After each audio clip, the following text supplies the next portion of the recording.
মরুভূমি ও মহাসাগরের সন্ধিক্ষণে প্রাণের ঝুঁকি নিয়ে বেঁচে থাকার লড়াই। একপাশে ধুধু বালিয়ারি তপ্ত মরুভূমি, আর অন্য পাশে প্রশান্ত মহাসাগরের উত্তাল নীল জলরাশি। দক্ষিণ আমেরিকার দেশ পেরুর উপকূলে প্রকৃতি যেন এক রুক্ষ সৌন্দর্যের পসরা সাজিয়ে বসেছে, কিন্তু এই মনোরম দৃশ্যের আড়ালে লুকিয়ে আছে এক বিভীষিকাময় জীবন সংগ্রাম।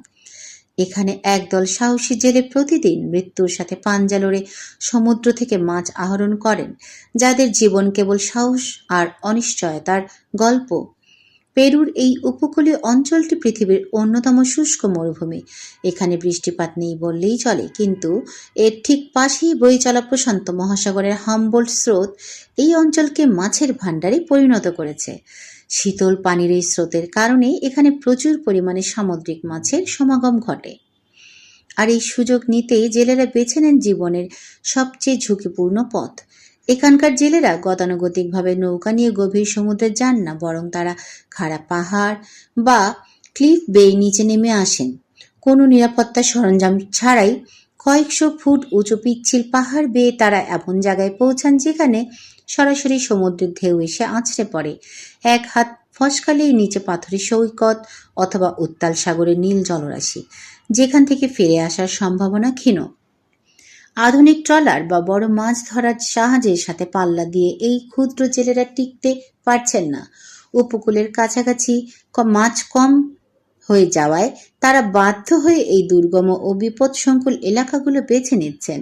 প্রবল ঢেউ যখন পাথরের খাঁজে আছড়ে পড়ে, তখন বড় বড় মাছগুলো সেখানে আটকে পড়ে। ঠিক সেই মুহূর্তেই জেলেরা তাদের জাল বা বড়শি ব্যবহার করে মাছ শিকার করেন। সামান্য একটু অসতর্কতা বা একটি বড় ঢেউ কেড়ে নিতে পারে তাদের প্রাণ। বংশ পরম্পরায় এই জেলেরা এই বিপজ্জনক পদ্ধতিতেই মাছ ধরে আসছেন। তাদের কাছে এটি কেবল পেশা নয়, বরং ঐতিহ্যের অংশ। তবে জলবায়ু পরিবর্তন এবং সমুদ্রের বৈরী আচরণের কারণে এখন ঝুঁকি আরও বেড়েছে। অনেক সময় সারাদিন জীবনের ঝুঁকি নিয়ে কাজ করার পর সামান্য মাছ নিয়ে ঘরে ফিরতে হয়, যা দিয়ে একবেলার খাবারও জোটে না।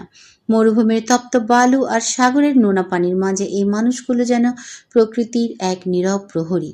আধুনিকতার জৌলিশ এদের ছোঁয়নি, বরং প্রতিদিনের এক মুঠো ভাতের জন্য তাদের লড়াই করতে হয় বিশাল জলরাশির বিরুদ্ধে।